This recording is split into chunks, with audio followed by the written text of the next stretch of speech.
तो आज की जो बातचीत है वो एक ऐसे सवाल से शुरू करते हैं जो शायद एक उम्र के बाद हम सबको परेशान करता है। क्या लगातार व्यस्त रहना, भागदौड़ करते रहना ही जिंदगी है? खासकर 58 के बाद क्या यही खुशी का रास्ता है, या फिर हम बस अपनी बची खुची एनर्जी को तेजी से जला रहे हैं? नमस्कार और द डीप डाइव में आपका स्वागत है। आज हम जिस स्रोत पर बात करने वाले हैं वो है EEC द मीनिंगफुल लाइफ नाम की एक सीरीज का एपिसोड है, और उसका टाइटल बड़ा दिलचस्प है। हाँ, बहुत ही सटीक। क्या आप खुशी के लिए भाग रहे हैं या अपनी ऊर्जा जला रहे हैं? ये उन लोगों की बात करता है जो रिटायरमेंट के बाद भी खुद को इतना बिजी रखते हैं कि रुकने का नाम ही नहीं लेते। तो हमारा मिशन आज ये समझना है कि क्या असली खुशी और एनर्जी लगातार कुछ करने में है या फिर थोड़ा रुकने, थोड़ा ठहरने में। स्रोत एक बड़ा मजेदार विरोधाभास सामने रखता है। एक तरफ समाज कहता है बिजी रहो, खुश रहोगे, लेकिन दूसरी तरफ एक सोच है जो कहती है कि इस लगातार एक्टिविटी से हमारी प्राण ऊर्जा लीक होती है, एक तरह का सेंसरी ओवरलोड हो जाता है। और इसमें ससेक्स यूनिवर्सिटी की एक रिसर्च का भी जिक्र है। वो कहती है कि 58 के बाद जो थकान होती है ना, वो अक्सर शारीरिक मेहनत से ज्यादा हमारी इंद्रियों पर पड़ रहे बोझ की वजह से होती है। बिल्कुल। और ये आज के ज़माने का सबसे बड़ा कन्फ्यूजन है। हम एक ऐसे समाज में हैं जहां व्यस्तता एक मेडल की तरह है।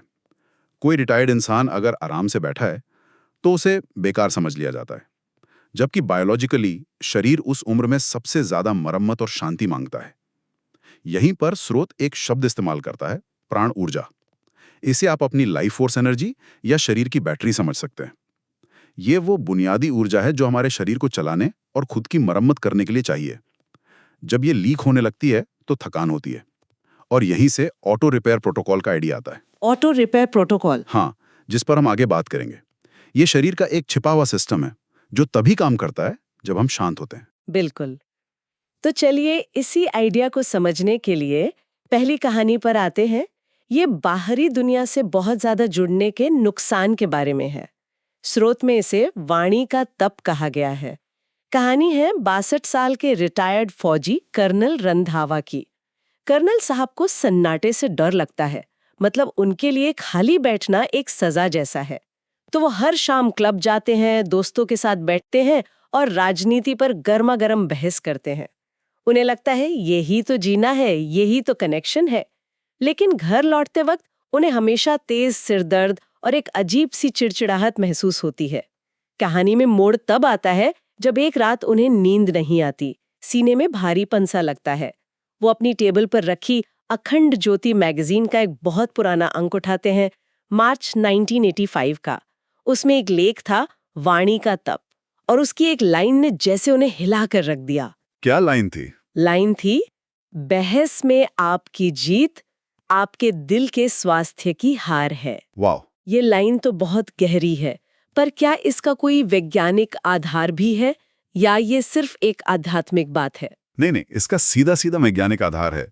स्रोत में इसी बात को कोर्टिसोल से जोड़ा गया है। अच्छा, स्ट्रेस हार्मोन। हाँ, जब हम गुस्सा करते हैं या बहुत उत्तेजित होकर बहस करते हैं तो हमारा शरीर कोर्टिसोल नाम का एक स्ट्रेस हार्मोन छोड़ता है। थोड़ी देर के लिए तो ये ठीक है, लेकिन जब ये रोज रोज की आदत बन जाए तो ये बढ़ा हुआ कोर्टिसोल हमारी धमनियों को, यानी खून की नसों को सिकोड़ने लगता है। इससे दिल पर दबाव बढ़ता है, ब्लड प्रेशर बढ़ता है।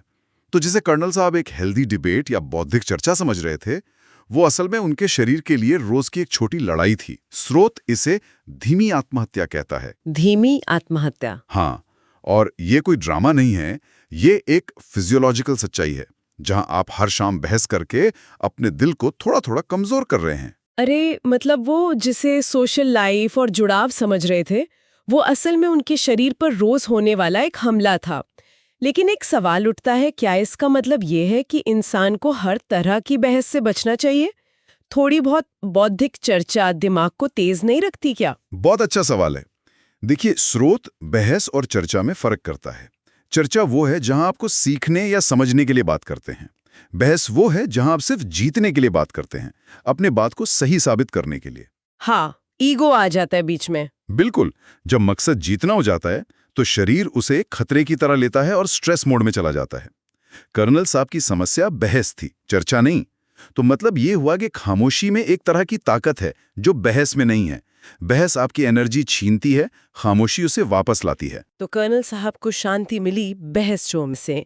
लेकिन कई लोग शांति की तलाश में बाहर निकल पड़ते हैं, जैसा कि हमारी अगली कहानी में सुमित्रा जी कर रही हैं। पर सवाल ये है कि क्या शांति भागदौड़ करने से मिलती है?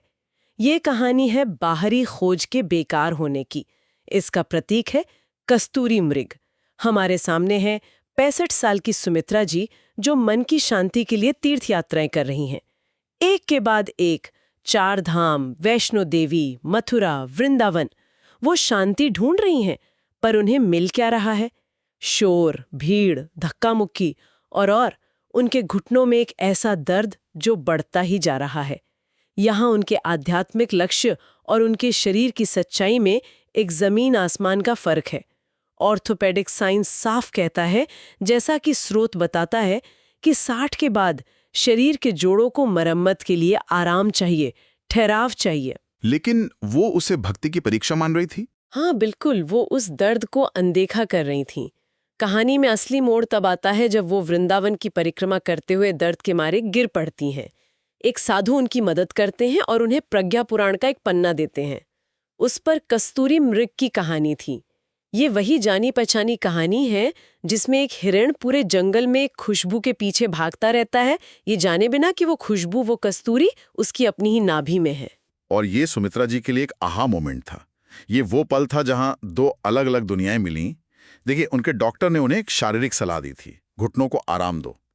और अब इस कहानी के जरिए एक गुरु ने उन्हें आध्यात्मिक सलाह दी, मन को आराम दो। अच्छा। उन्हें अचानक समझ आया कि ये दो अलग बातें नहीं हैं, ये एक ही बात है।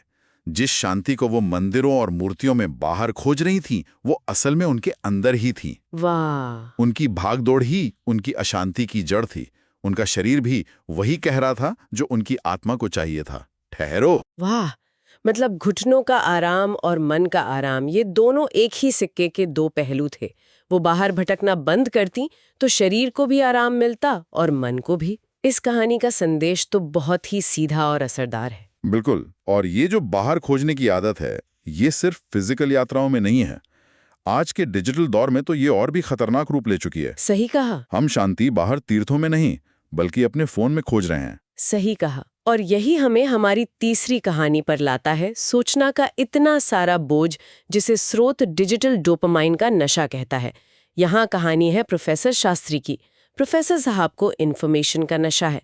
सुबह आंख खुलते ही WhatsApp groups, news updates, video forwards. उनका दिमाग एक पल भी शांत नहीं रहता। वो इन्फॉर्मेशन फटीग सिंड्रोम के शिकार थे। दिमाग को लगातार डोपामाइन के हिट्स मिल रहे थे। और बुरी तरह थक गया था। उनकी जिंदगी में बदलाव तब आया जब लगातार स्क्रीन देखने से उनकी आंखों में जलन इतनी बढ़ गई कि डॉक्टर ने उन्हें एक सजा जैसी सलाह दी। क्या? 24 घंटे के लिए आंखों पर पट्टी बांध लो, पूरा अंधेरा, कोई फोन नहीं, कोई टीवी नहीं, कोई मैसेज नहीं। उस जबरदस्ती की खामोशी और अंधेरे में उन्होंने रेडियो पर पंडित श्रीराम शर्मा आचार्य जी का एक प्रवचन सुना। आचार्य जी कह रहे थे, अगर आप अपने मन को दुनिया भर की खबरों का कूड़ेदान बनाएंगे तो उसमें से बदबू ही आएगी। इसे मंदिर बनाइए। ये बात प्रोफेसर शास्त्री के दिल में उतर गई। और यहाँ भी स्रोत आध्यात्मिक सलाह को ठोस विज्ञान से जोड़ता है। प्रोफेसर साहब ने एक मेडिकल रिपोर्ट पढ़ी जिसने उन्हें सच में डरा दिया। रिपोर्ट में बताया गया था कि सूचनाओं की लगातार बमबारी, यानी कांस्टेंट इंफॉर्मेशन बम्बार्डमेंट, खासकर बुजुर्गों में हिप्पोकैम्पस को सिकोड़ सकती है। हिप्पोकैम्पस, ये क्या होता है? हिप्पोकैम्पस हमारे दिमाग का वो हिस्सा है जो नई यादें बनाने और सीखने की प्रक्रिया के लिए जिम्मेदार है। अच्छा। आप इसे अपने दिमाग का सेव बटन समझ सकते हैं।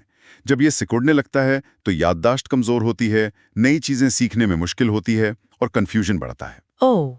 ये सिर्फ थोड़ा भूलने की बात नहीं है, ये दिमाग के स्ट्रक्चर में एक खतरनाक बदलाव है। जब प्रोफेसर शास्त्री ने अपने व्हाट्सएप के नशे को इस शारीरिक नुकसान से जोड़ा तो उनके होश उड़ गए।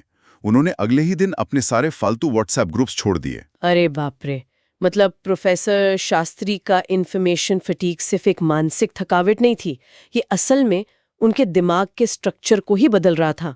ये तो काफी डरावनी बात है। तो अपने मन को शांत रखना सिर्फ अच्छा महसूस करने के लिए नहीं, बल्कि दिमाग को बचाने के लिए भी जरूरी है। बिल्कुल। मन को मंदिर बनाने का मतलब यही है। आप मंदिर में हर तरह का कूड़ा नहीं डालते, आप उसे साफ रखते हैं, शांत रखते हैं। इसी तरह मन में क्या डालना है ये चुनना बहुत जरूरी है। तो अगर हम इन तीनों कहानियों को एक साथ देखें, कर्नल रंधावा की बहस, सुमित्रा जी की यात्राएं और प्रोफेसर शास्त्री का डिजिटल नशा, तो ये सब एक ही चीज की तरफ इशारा कर रही हैं। ये अलग अलग समस्याएं नहीं हैं, ये तीनों इस गलतफहमी के लक्षण हैं कि कुछ करते रहना ही जिंदगी है। सही। स्रोत में एक बहुत अच्छी मिसाल दी गई है। आप हाईवे पर 100 की रफ्तार से दौड़ती हुई कार की सर्विसिंग नहीं कर सकते। मरम्मत के लिए उसे गैराज में लाना पड़ता है, उसे रोकना पड़ता है। और यहीं पर वो ऑटो रिपेयर प्रोटोकॉल की बात पूरी तरह समझ में आती है। हार्वर्ड मेडिकल स्कूल की एक मशहूर रिसर्च है जिसे रिलैक्सेशन रिस्पॉन्स कहते हैं। ये रिसर्च बताती है कि हमारे शरीर में एक ऑटो रिपेयर सिस्टम होता है। अच्छा। हाँ, लेकिन ये सिस्टम तभी एक्टिवेट होता है जब हमारा मन और शरीर पूरी तरह शांत और तनाव मुक्त हो। जब हम लगातार भाग दौड़, बहस या सूचनाओं की बौछार में रहते हैं तो हमारा शरीर फाइट या फ्लाइट मोड में रहता है और ये मरम्मत का काम बंद हो जाता है। इसी से जुड़ी एक और साइंटिफिक चीज है होम्योस्टेसिस। होम्योस्टेसिस ये शरीर की वो अंदरूनी काबिलियत है जिससे वो हर चीज में एक संतुलन बनाने की कोशिश करता है, चाहे वो ब्लड प्रेशर हो, शरीर का तापमान हो या हार्मोन्स का लेवल। ये संतुलन भी सबसे अच्छी तरह से शांति और ठहराव में ही हासिल होता है। जब हम खुद को शांत होने का मौका देते हैं तो हम असल में शरीर को उसका नेचुरल बैलेंस वापस पाने में मदद कर रहे होते हैं। तो मतलब ये हुआ कि हम जिसे खाली बैठना या वक्त बर्बाद करना समझते हैं, वही वो वक्त है जब हमारा शरीर खुद को ठीक कर रहा होता है। तो आखिर में स्रोत कोई मुश्किल उपाय नहीं बताता, वो एक बहुत ही सरल प्रोटोकॉल सुझाता है। बस 3 कदम। पहला, भागना बंद करें, चाहे वो शरीर की भागदौड़ हो, मन की हो या डिजिटल दुनिया की। दूसरा, एकांत के गैराज में अपनी आत्मा की सर्विसिंग होने दें, उसे वो शांति दे जिसकी उसे ज़रूरत है। और तीसरा, इस बात पर भरोसा करें कि असली खुशी गतिविधि में नहीं, ऊर्जा में है। एक्टिविटी से ज़्यादा एनर्जी ज़रूरी है। स्रोत एक आखिरी और बहुत ताकतवर मिसाल के साथ अपनी बात खत्म करता है। वो कहता है, एक ऐसा दिया मत बनो जो ज़्यादा रोशनी देने के लिए खुद को तेज़ी से जला दे, बल्कि वो दिया बनो जो लंबे समय तक स्थिर रोशनी देने के लिए अपने तेल यानी अपनी ऊर्जा को बचाता है। बहुत खूब। तो ये सारी चर्चा रिटायरमेंट के बारे में नहीं है, ये रीअलाइनमेंट के बारे में है। बिल्कुल, अपनी ऊर्जा को एक नई और सही दिशा देने के बारे में। हम आज की इस बातचीत को एक सवाल के साथ खत्म करना चाहेंगे। आज की इस भाग दौड़ भरी दुनिया में रुकने का असली मतलब क्या है? और वो कौन सी एक गतिविधि है जिसे आज छोड़कर अपनी ऊर्जा को एक नए और बेहतर मकसद के लिए बचाया जा सकता है?